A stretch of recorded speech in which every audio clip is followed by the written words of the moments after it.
আসসালামু আলাইকুম সবাইকে।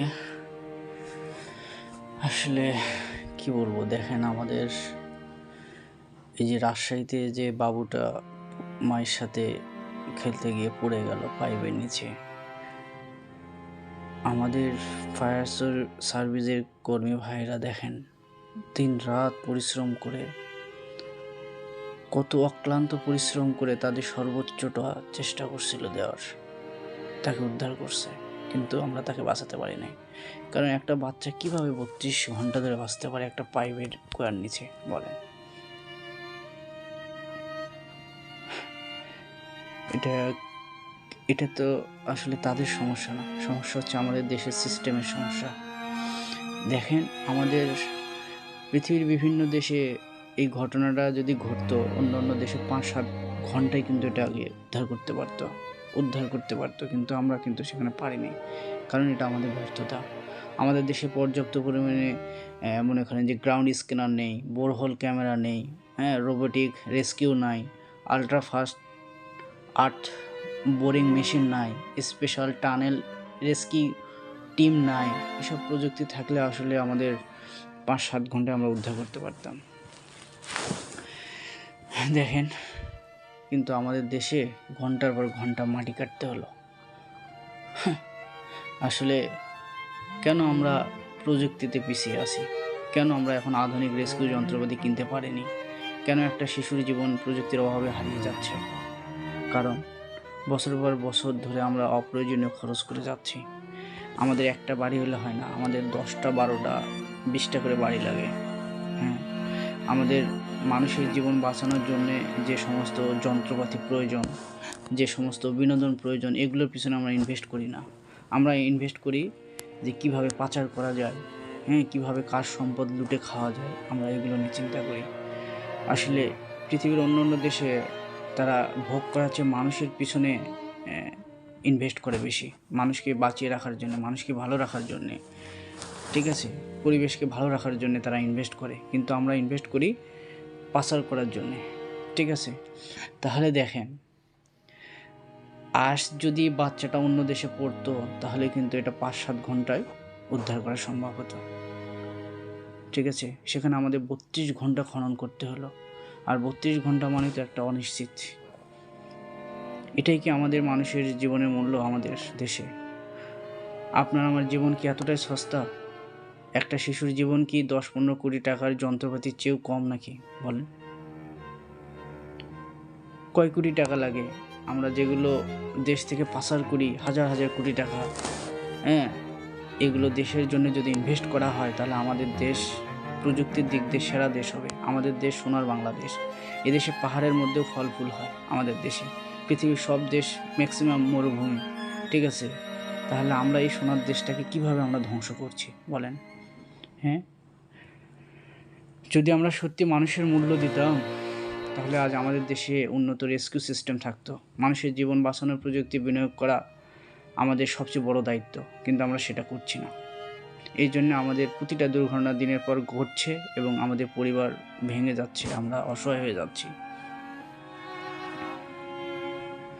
দেখেন, আজ এই শিশুর মৃত্যু আমাকে আপনাকে সবাইকে একটা প্রশ্ন করে, আমরা কি এভাবে বাঁচবো?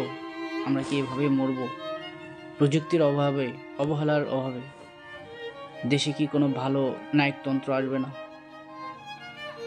আজকে এই যে দেখেন ঢাকা মোহাম্মদপুরে কি অবস্থা, মা মেয়েকে গত পরশুদিন কিভাবে মেরে ফেললো জবাই করে, কাজের মেয়ে মাত্র 4 দিন আসছে, 3 দিনের মাথায় সে 2000 টাকা চুরি করছে, তার মা বকাবকি করছে, পরের দিন সে বাসা থেকে ছুরি নিয়ে এসে মাকে কাটছে। এরপরে যখন ধস্তাধস্তি শব্দ হয়েছে, পরে সেই মেয়ে ইন্টারকমে ফোন দিতেছিল দারোয়ানকে, তখন মেয়েকেও আঘাত করে মেরে ফেলা হয়েছে।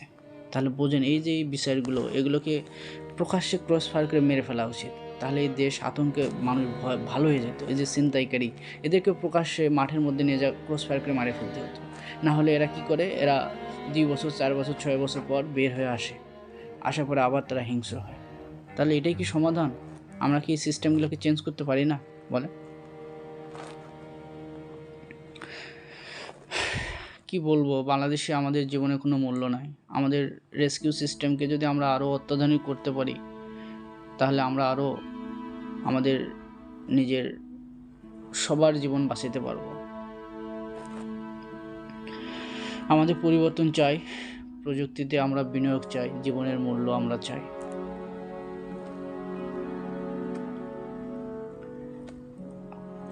আজকে কি বলবো, আজকে যদি সেটা আপনার আমার সন্তান হতে কি হতে বলেন, কিভাবে সহ্য করতেন?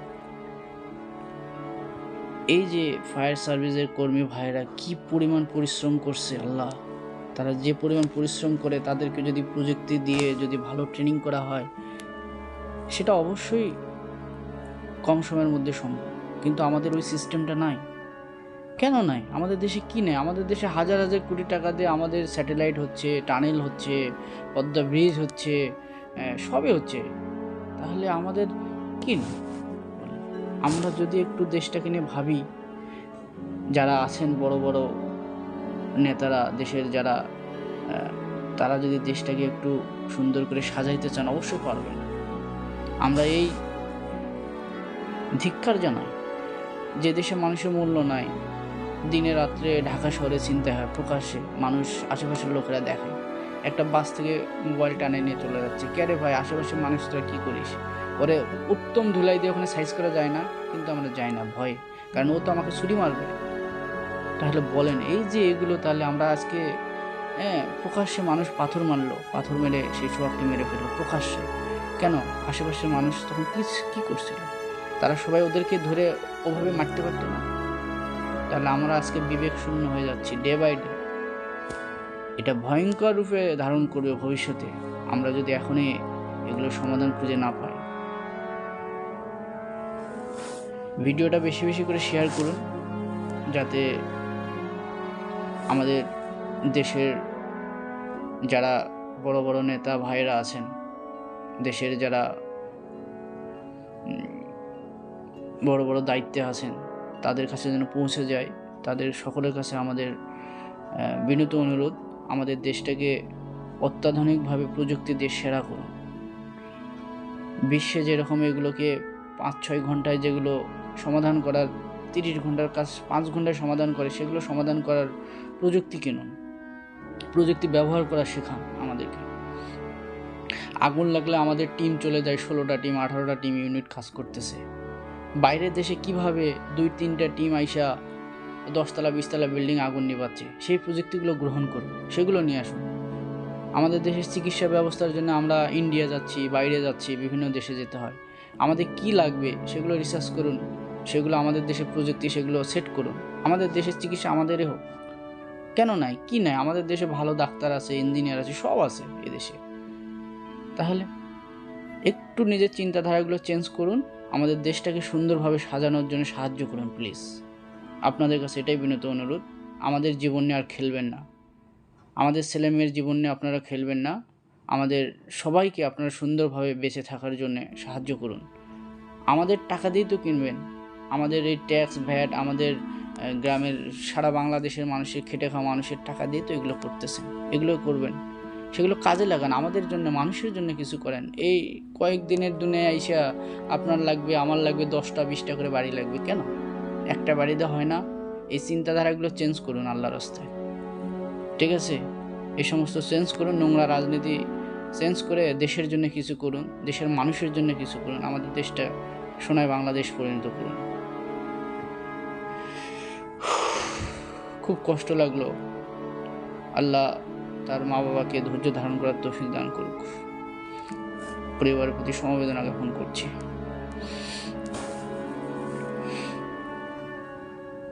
ভালো থাকবেন, সুস্থ থাকবেন। আসলে আর কি বলবো। আল্লাহ হাফেজ, আসসালামু আলাইকুম।